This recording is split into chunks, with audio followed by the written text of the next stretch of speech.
Alright, hey YouTube. So as many as you might know, I run a side business in addition to my full-time job. So I'm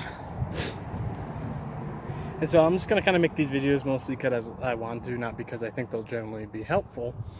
But this is going to be kind of a series on lawn maintenance. A lot of people have lawns nowadays, and they want to keep them green. They want to keep them nice and healthy. And as you can kind of see, that's what happened with this lawn. So the first thing you want to do with a lawn like this is to see how much you're watering. Now, there's going to be a lot of factors like trees, because trees are going to be water hogs. They're going to soak up all the water in the area. And you can kind of tell, maybe if I hold this right, you can see along the fence it's nice and green because it gets a lot of shade, but when you kind of come out here, it looks quite bad. And so when you have trees or shrubs and a lot of vegetation, you're going to obviously want to water quite a lot more. And a tree will affect a quite large area. I've seen trees affect areas up to 40 feet in diameter, and that's quite a lot. And it also depends on what kind of grass you have in there. So something like bluegrass is going to take a whole lot more water to more or less keep green. Ryegrass is going to take a little bit less, and tall fescue is going to take even less than that. And those are the kind of three main types of grass that we have here in Colorado. Oh man. And to kind of figure out what kind of grass you want, you have bluegrass is obviously going to be blue and very dark green. Ryegrass is going to be a more grass color that you'd see at maybe parks or whatnot. And tall fescue is going to be, well, a bit coarser than that, and a little bit, and probably just as green as the rye. But I mean, it doesn't really matter what type of grass you have as long as you're watering just enough. Now, the best time to water is obviously going to be before the sun comes up, before it starts getting hot. I mean, there's kind of a reason why I'm wearing all this junk on my head is because it's close to 90 right now, and we're at altitude, so it's pretty toasty.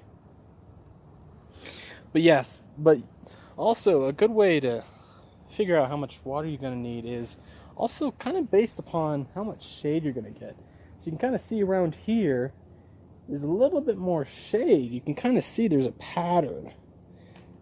And in the early morning, this is going to get lots of less sun, and that's going to keep it from getting too hot. So shady areas are great for your grass.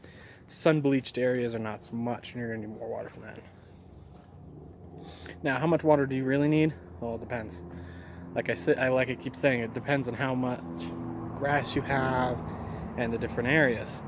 But if you're having problems, I'd recommend at first changing your water cycle to before it gets hot and increasing the duration instead of the number of cycles you have, because you really want that water to get nice and deep into the soil so the roots of the grass will chase it and go down in. When you have a nice healthy root system that goes deep into the earth, it helps protect the grass from the heat. And typically you will want to do 2 to 3 times a week, maybe even possibly more depending on conditions.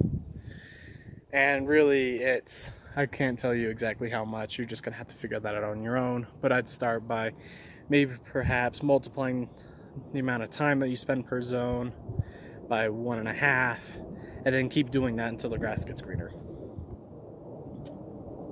So let's see, how much time have we got? 4 minutes. Also, another big thing you're going to want to do is look at your grass and see, I don't know if you can see this, but kind of look at the tops right there. You see, that is actually a huge problem for grass. You see, you want to keep the blades of your lawnmower sharp so that it actually cuts it instead of rips the grass. Because when it rips the grass, you have a greater chance of a heat-related illness for it. And if your grass is under a lot of heat stress, it's going to look awful. and it's going to need to take some time, possibly even up to 3 weeks of consistent mowing and watering. Now, it's really easy to replace the blade on a lawnmower or even sharpen it yourself, but I'd recommend, if you're starting to see that on your grass, you need to sharpen it up a little bit. And if you keep your blades nice and sharp and you're watering consistently, it should be fine. Also, another big thing is to mulch your grass and not bag it. You see, you're going to need a mulching blade for that, because you don't want to leave grass clippings everywhere. Because if you're leaving grass clippings everywhere, it's going to be just awful. But when you mulch the grass, it's going to break it up into little tiny bits, and it's going to fertilize your lawn. And if you're bagging your grass, you're just wasting good fertilizer right there. And you're going to need to replace it with something. Now, obviously, if you mulch, you're going to still have to fertilize every once in a while, but it's going to be a lot less than you're going to need when you bag it. So those are just some kind of tips I'm coming up with here on the spot. I didn't really prepare for this, and I didn't really expect this to happen, but I just knew this guy wasn't going to be home for a couple weeks, and I decided to make a little bit of video. But